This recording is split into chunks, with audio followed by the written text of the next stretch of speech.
Hello, my name is Mike Driscoll, and today I'm going to teach you a little bit about testing in Python with code katas. So code kata is just a fun way for a computer programmer or software engineer to learn how to practice coding, or just practice coding. They're also used a lot for learning how to implement test-driven development. So I'm going to give a slight intro to test-driven development. We'll talk a little bit about the TDD concept of Red-Green-Refactor, the importance of source control, and code coverage in Python. So first of all, let's talk about test-driven development. The basic premise of test-driven development is that you write the tests before you write the code. A lot of people find this confusing, and I admit I find it a little confusing myself.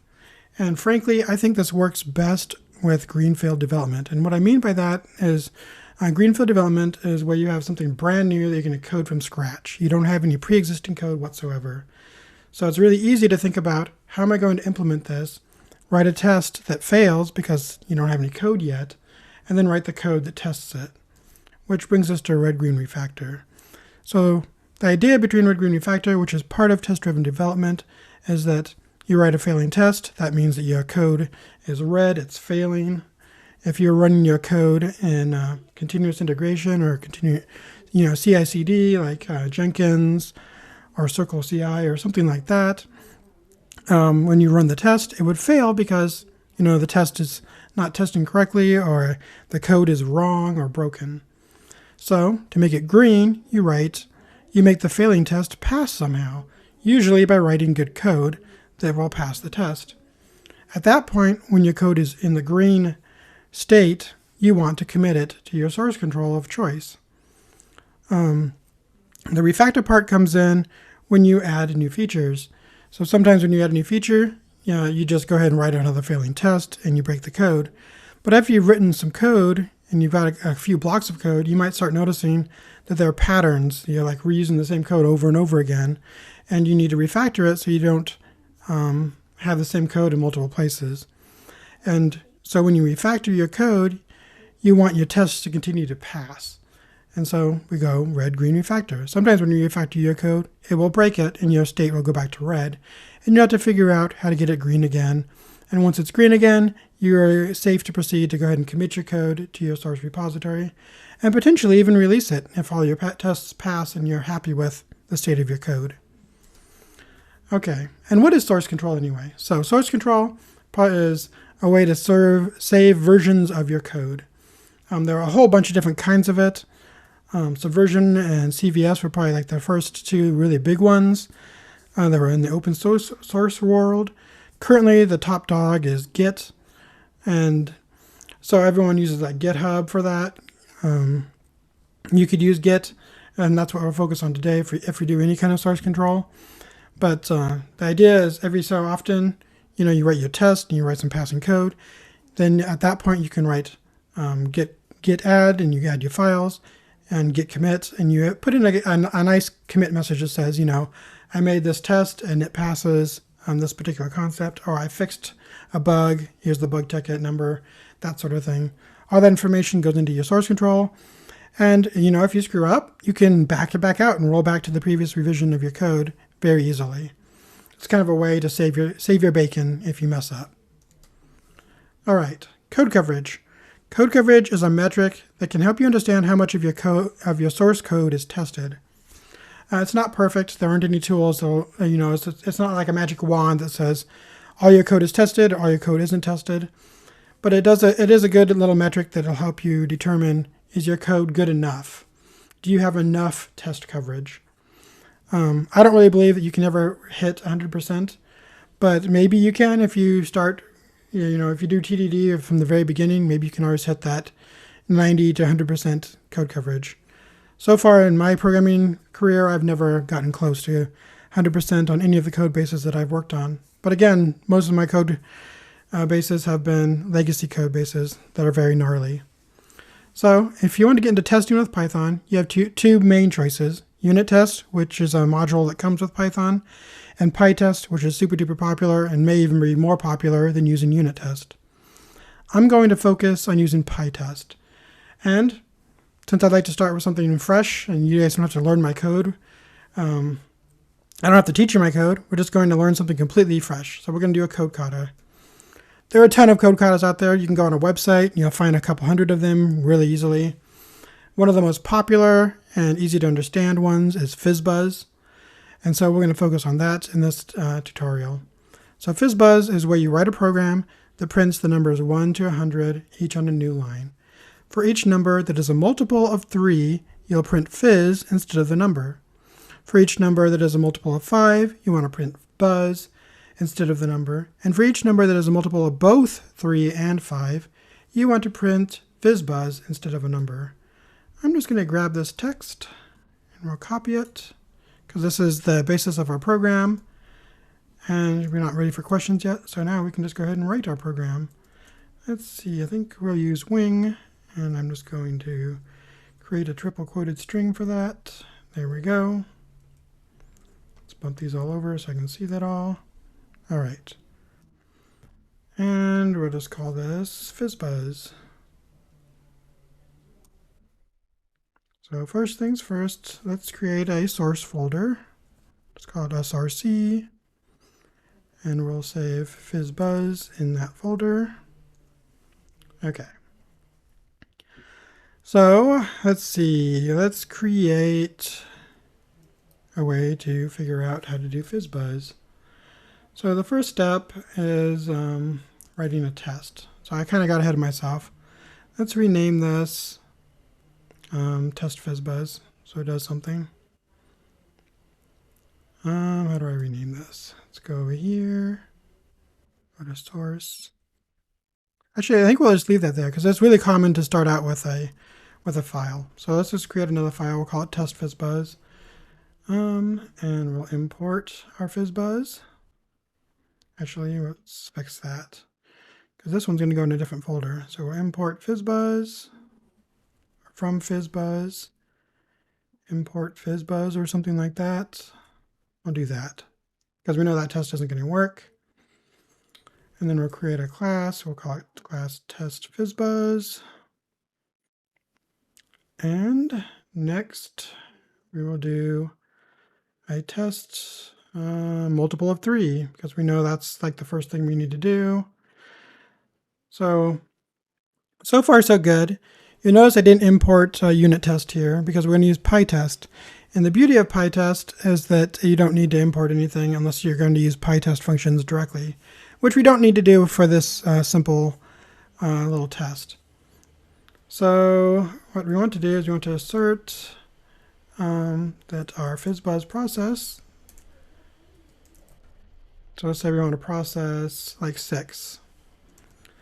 That should be equal to fizz because it is divisible by 3.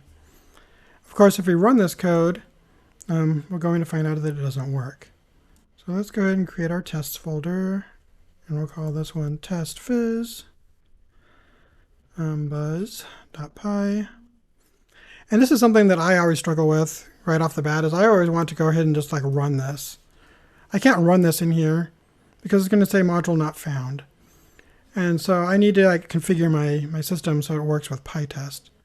Or I can just switch over to the terminal and we can do an ls in here. And you can see we have my source file and the test file. If I run pytest in here, which I had to install by the way, if you do need to install it, you just do python 3-m install pip install pytest. I already have it installed, so it's just going to tell me that everything's good. So we don't need to worry about that. But if we run pytest, if I could type it right, you will see that we have an error. Module not found. Can't find FizzBuzz. So we need to fix that. So let's jump back over to our code. And the reason it can't find it is we need to add an init.py, I believe. So let's go ahead and fix that. And we'll just do touch tests init.py. And we'll try running pytest again, see if that fixes the problem. Okay, it's still giving us a module not found. I wonder if that's because we don't have a FizzBuzz function in here. Let's see if this fixes the problem. So we're trying to write some code that makes this work. So let's say, well, we'll just return fizz. See if that fixes the problem. Let's jump back over here and we'll just run it again. No, still have a problem here. No module named FizzBuzz. Let's try to figure out what the problem is at this point. So we have our init.py, we have test FizzBuzz. Let's see. Oh, I know what the problem is. We need to do from source import FizzBuzz. So now that we have that, everything will work, right? Let's save that and let's find out. No, now we have another issue. Source FizzBuzz has no attribute process. Well, darn, we just keep messing things up. This is what's nice about testing, though, is it tells us immediately that we have a problem. In this case, it was just me that messed up, because what we need to do is we've imported the FizzBuzz program, or the FizzBuzz module, but this actually needs to be fizzbuzz.fizzbuzz to make this work, I think. So let's find out. Oops, let's see, do pytest. Okay, so function process has no attribute process. Oh yes, it's right. We don't have a process. We called it FizzBuzz. All right, let's go ahead and fix up all my code now that I've messed it up twice. And this is kind of the reason why I like to do test-driven development. It just helps you see your problem so much quicker. Okay, so now we have a type error. It takes 0 positional arguments, but 1 was given. So what the problem is here is that if we go back to our process, you can see here that we're not actually allowing us to pass in anything to our process, but in our test, we're passing in 6. So that's probably not what we want. So we need to make our process accept an argument. So we'll just make it accept a number, and then we'll go back over here and we will run it one more time and see if everything is happy. Aha! Our test passed. Now this is a really naive test because it always returns fizz. So it doesn't really work the way we want it to. Let's actually fix the code the right way.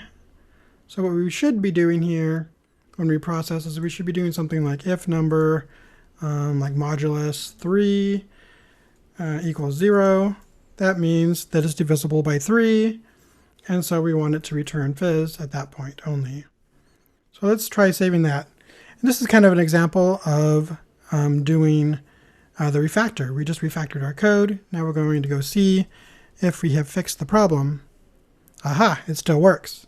So now we are good to go and we don't need to worry. Oh, I didn't save this though. Let's make sure that I did this right. Okay, everything's still passing.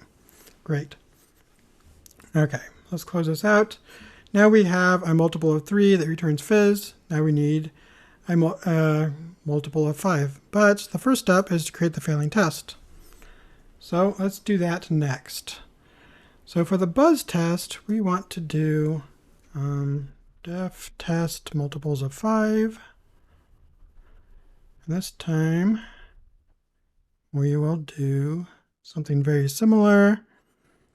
We'll do fizzbuzz.process, and we'll say like 10 because that's a multiple. That's a multiple of 5, and if that works, it should return buzz at this point. So let's try buzz. Okay, so now we can switch back to our terminal, and we can run pytest again. Let's clear it out first. Okay. So now we ran one passing test, which is the green dot, and then we have an F for failure. The problem is that the assert returns none instead of buzz. So we've got a problem in our code. So let's jump back over here and see what the problem is. So we know the number is going to not be equal to 0. And so, you know, all functions in Python will return none by default. We probably could have put that here to make it more obvious. But by default, because we're falling out of that if conditional part, we are returning none.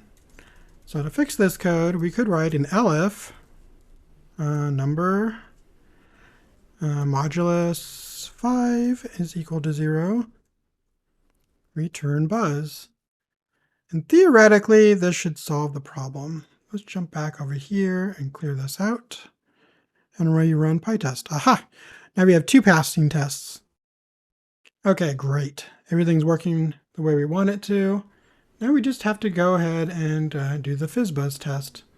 So let's look at our directions and see what this looks like. Let's see. For each number, there's a multiple of 3 and 5. Print FizzBuzz instead of the number. Okay. So let's create our FizzBuzz test. See, we'll just call this one FizzBuzz. So we'll test FizzBuzz. And I think this time we want to do an assert that FizzBuzz process. Let's see, 3 and 5. Let's do the easy one. That'd be like 15. That's still less than 100. 15 should work, and it should return FizzBuzz in this case. We should also assert that it doesn't do something silly. So let's do this. FizzBuzz process, let's say 20. Because that's also, no, that's not a good one. Let's see. Let's do 30. 30 is a good one for 3 and 5. We don't want it to return.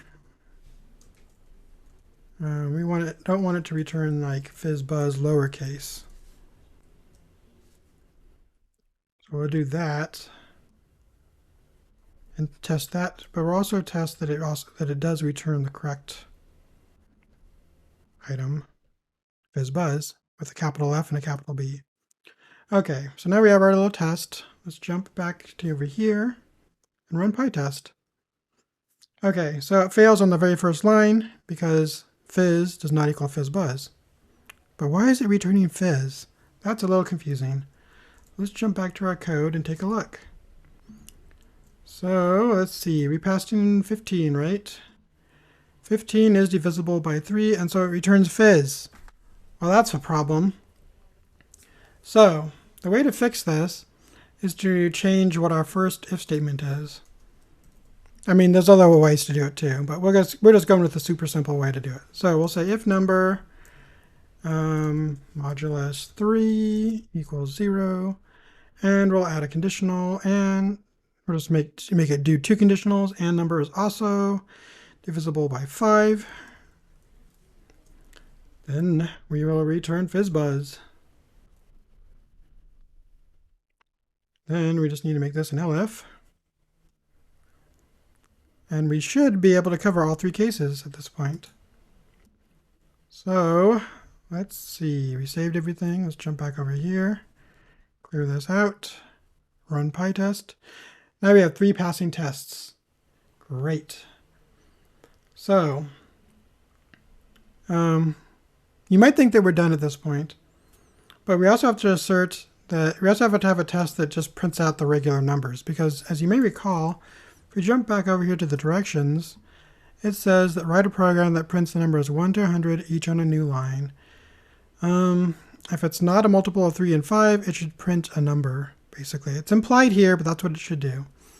And we don't have a test for that, so we should write a test for that.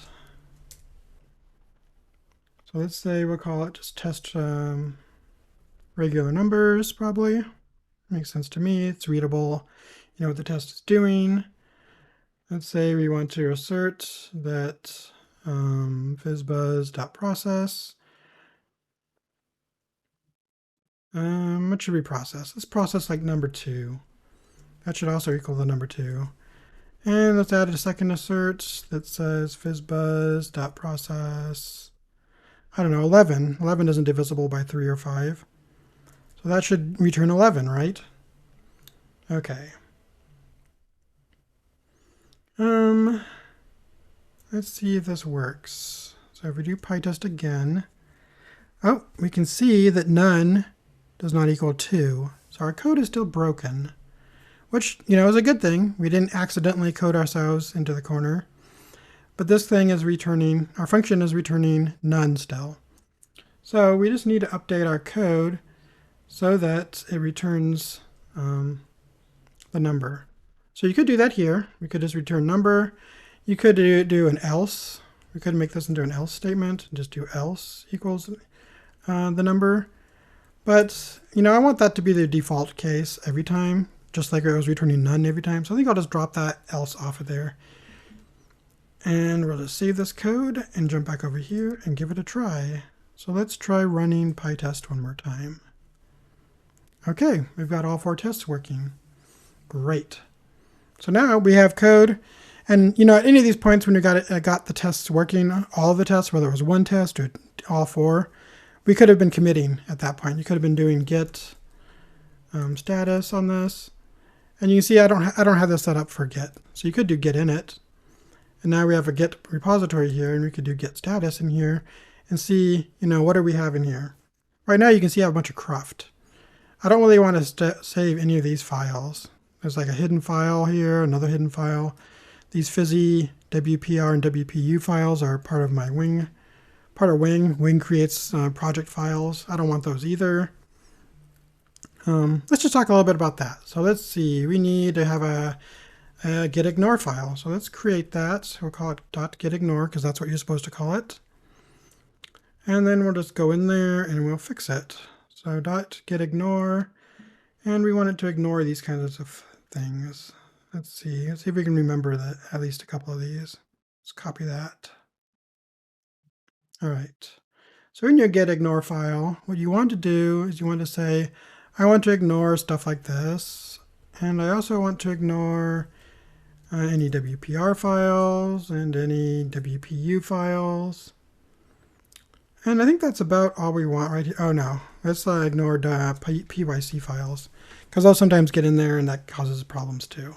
We don't want those in our GitHub. That doesn't make any sense. All right, so we'll save that off. And now when we run git status, it won't show any of these junk files anymore. Great. So we could commit this code.